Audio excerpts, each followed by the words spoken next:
In the last episode, I briefly mentioned that I have two engines sitting here now, and I actually have another engine that you guys haven't even seen yet, so I need to go ahead and just update you guys about everything that's going on because I have so many projects that I'm trying to complete simultaneously and go to school at the same time. It's a nightmare, but welcome back to the channel. Also, welcome back, Olivia, in her typical spot, sitting on the, on the step over there.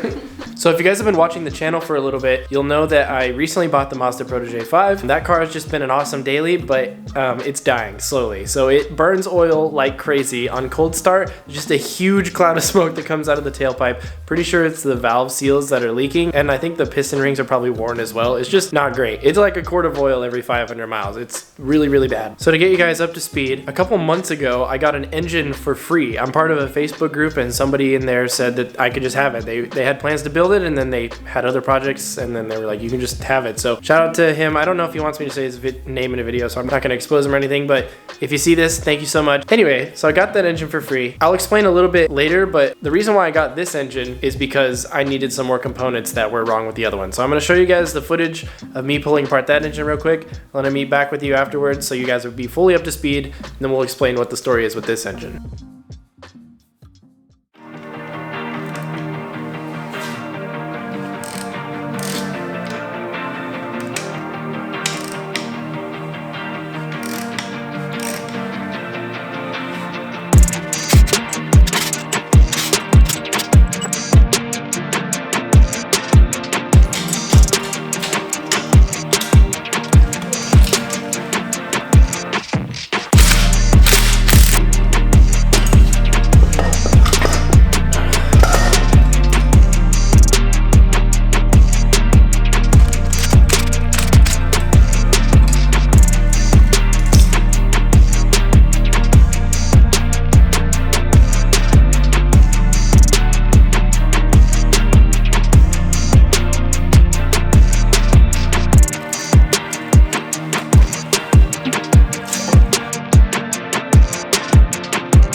So if you guys follow me on Instagram, you would have seen that a few days ago I was pulling this out of the trunk of the Protege, so it actually fit all of it in there. And as you can see, it's a complete engine. I have all the accessories and an automatic transmission, which kind of sucks because it's not worth anything. But I just need the cams out of this. The problem is that it's really hard to find cams for this platform anymore. Like, they're not manufactured, I guess, or I don't really know all the ins and outs, but the cheapest set of stock cams that I could find was like $500, and that would have been like, I have to drive really far to pick them up too. Like, just not many cams available in the forums and stuff, so unfortunately you got to get a whole other engine if you want affordable cams. That being said, this was a really good deal, and I'll explain why. So the original posting from the junkyard that had this engine said that they wanted $300 for the engine core, but as you can see, since we have a transmission and the accessories, I got a lot more than just an engine core, which I wasn't even anticipating even up to the pickup date. But I guess what happened is I went down there, I paid for the core saying I need the engine, I took a risk because I want the cams out of it, but then when I went to pick it up, they didn't have everything pulled off of it yet. They said that they were short-handed that day and they didn't have time, so what you see is what you get, sort of thing. Because of that, I thought that spending $300 on an engine I hadn't seen before was a risk, but alternators and AC compressors and power steering pumps are also like just kind of expensive, and you can find reman ones for a little bit cheaper, but this car is just going to be the daily forever because, I mean,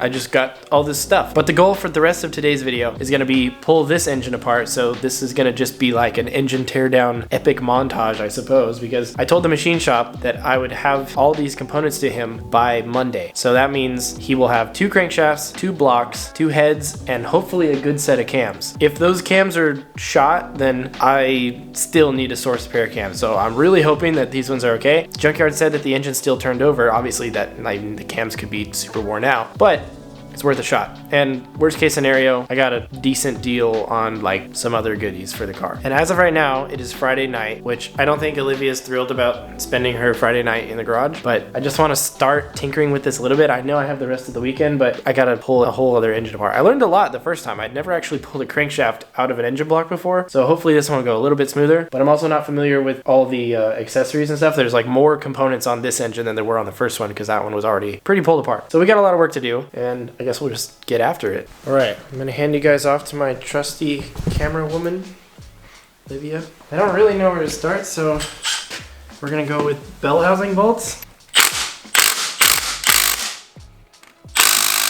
Maybe we're not starting with bell housing bolts. What the hell? Okay, maybe that one.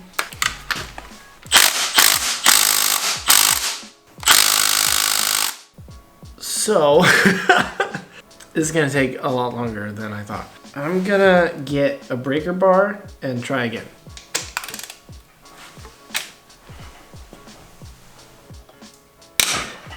Got it. You wanna try? No. You don't? See, this chain is giving me a bad time. Like, I need the chain here to hold up the stuff, but also I need this chain to not be here.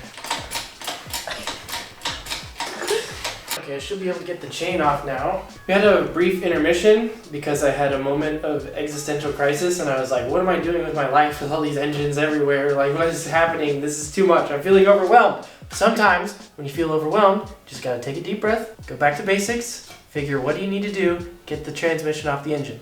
Step one, chain is in the way. How do I get the chain off? Change the way the engine's hoisted, just one step at a time. Not even considering that there's a torque converter in there that might spew automatic transmission fluid everywhere. It's okay. We'll cross that bridge when we get there, but for starters, we gotta get the thing hoisted up properly.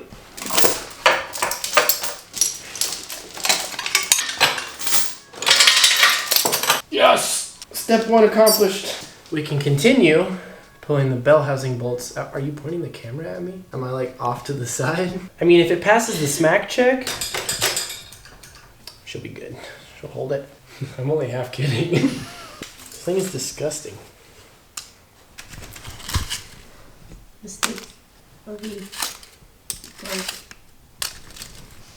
God, I hope whoever had this car for us is okay. They drive it into a tree? Oh, I hope they're not dead. Maybe that's why the engine was so cheap. What if it's haunted? There's a ghost inside. Look at this, a loose nut. Hope that's not important. What? No way. Another one? You didn't throw that one. Yeah, that one, I didn't want it to land on my head or something. It was too big.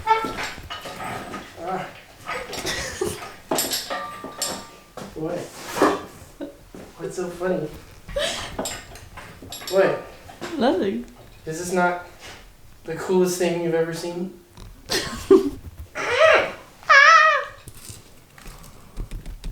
What big eyes you have? Are you the big bad wolf? What? Oh wait, am I the big bad wolf? No, people just used to say like. No, I'm pretty sure that's a reference to Little Red Riding Hood. To eyes. Oh, well, you specific. Yeah, they'd be like, "Wow, Grandma, what great big teeth you have." And she was like, "Oh yes, just got veneers." Dude, none of these harnesses will come unplugged. It's really starting to trigger you. Yeah. What are you gonna do about it? I might freaking cut it with my angle grinder. My toes are cold. Your toes are cold? Yeah, my toes are cold. That's too damn bad. You keep recording.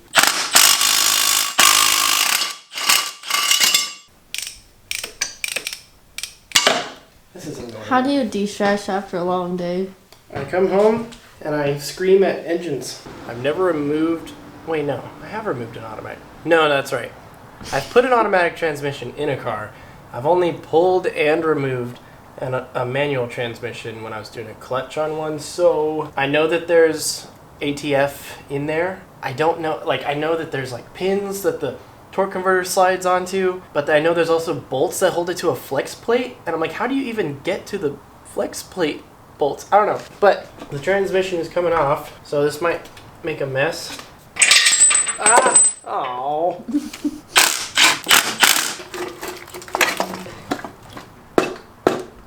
We have the pliers that look like a crow. I call these crow pliers. I don't know if anybody else thinks they look like a crow. And then these ones, I don't know what bird these remind me of. I've got like full-on Darwinism happening in my toolbox. I don't need this harness. I don't need you in my life. Alright, so brief little update real quick. We ran over to Harbor Freight and picked up another engine stand, so now I have two. So I have two engine stands and an engine crane in a one-car garage, and I'm holding on tight, but it's bad. I need to upgrade the space somehow. Maybe next year. I don't know. We'll see.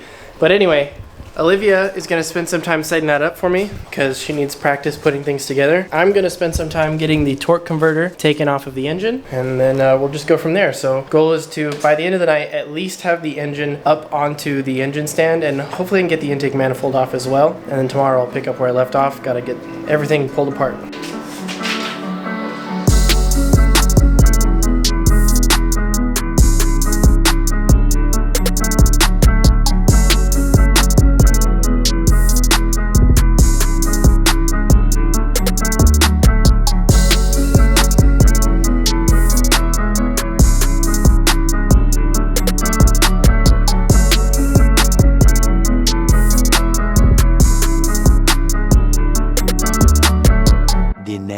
Alright guys, so I just spent a little bit of time getting this thing up onto the engine stand so it's no longer being supported by the crane. The next step is going to be to just pull all the components off of this. We need to get the intake manifold removed, all these belts and goodies and all the accessories, and then we just need to strip this thing down to the block and head and then pull the pistons and crank and rods out of it. So we got a lot of work to do. I was thinking about structuring this like a tutorial, but since the engine's not in the car, there's not like a very specific order that things need to be done. And if you're at home doing this and pulling apart any engine, the reality is it's just like, don't break anything and just pull everything apart.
Back there. So I should have pulled the rear main seal off before I put it on the hoist or the stand or whatever. Should have done it when it was on the hoist, because now I'm sitting here trying to wiggle this out of here with a little wrench. But it's okay. This car's staying stock, bro. Yeah, I believe that. Totally. I didn't call you out on it the week you said you were getting this car. It's gonna be a reliable daily. It is gonna be a reliable daily with 220 wheel horsepower. With 3 engines. Yeah, die. Perfect. Alright guys, so I can't remember the last time I picked up the camera. It's been a couple days, so I'm sorry if this video is kind of jumping all around, but sometimes these things just take time. So, to update you guys real quick, the night that Ryan was here, which, by the way, thank you Ryan, I'm sure you'll see this at some point, thanks for helping out. We got almost everything removed. We got the main bearings removed, we got the rod bearings taken off. The pistons are pushed down in there a little bit, so we need to get those out still. The problem that Ryan and I ran into was we cannot get this crank sprocket off of here. We tried prying it with all sorts of different things. We tried cutting it and trying to wiggle it with a flathead, and just, it's kind of a nightmare. I looked up a YouTube video and I found that if you can get this key off of here, then it might be easier to get off. So I'm gonna try to do that, but if I can't get it off, then I'm just gonna push the pistons out and just take this block and crank together as one, because I'm sure the machine shop will have some sort of tool to get that out of there. I just don't really have the means here, unfortunately. That being said, the engine is basically completely pulled apart. There's a giant pile of stuff over there. I reassembled the head over here in the exact order that it came off. Nothing is tightened down or anything like that. It's just like finger tight or whatever, but I'm taking this exactly as is to the machine shop, so he should have this nicer set of cams, 2 heads, 2 blocks, 2 crankshafts, and he's just gonna take his pick and make the best thing. So after that happens, we can finally clean the garage. It's just a complete nightmare right now. I also have tons of Volkswagen Jetta 07K parts, so if you have a 2013 Volkswagen Jetta with the 5-cylinder, hit me up, because yeah, what the heck do I do with all that? So yeah, we should start getting back into the Mustang build too pretty soon, which is really exciting. While the machine shop is doing all this stuff, we might do a couple things to the Protege in the meantime, because I got some other parts when I bought the... You guys will see. But yeah, I know that recently the videos have been kind of just like weird, obscure stuff, pulling engines apart and not really making progress on builds, and it's all putting in work now so that way the builds will be more fun later into this year. And I'm glad I'm kind of doing all this during the winter time when it's just rainy outside, because a lot of times when I'm making videos, it's really nice to have the door open and get some better lighting in here and things like that. But recently it's literally just been dark and rainy. Like the sun goes down at like 4:30. It's like 5 o'clock right now and it's dark outside, so it's a little bit unfortunate, but we're powering through it. The year is so far off to a good start, so I hope you guys have had a good new year as well. I think I forgot to mention that at the beginning of the last video. I should have said Happy New Year, but I recorded it before the new year, so it hadn't happened yet. Anyway, I'm gonna go ahead and try to pull the crank sprocket off camera. As you guys saw, I mean, you saw the whole teardown. The last thing is just the crankshaft, and honestly, even if I do get the crank sprocket off, I'll probably just bring the engine to him with the crank in it, just so that way everything is nice and tidy. So I hope you guys have enjoyed today's episode. I had a lot of fun making it, and I'm learning a ton too. I don't have the means to rebuild this head, but I think I might put the bottom end together. So if that's something you guys want to see, leave a comment down below. If you like today's video, be sure to leave a like on this video. It really helps out the channel when you guys do that. If you're new, consider subscribing. We got 3 cars. Builds ain't stopping anytime soon, so hope you guys are looking forward to more content, and I'll see you guys soon. Peace out and dream big.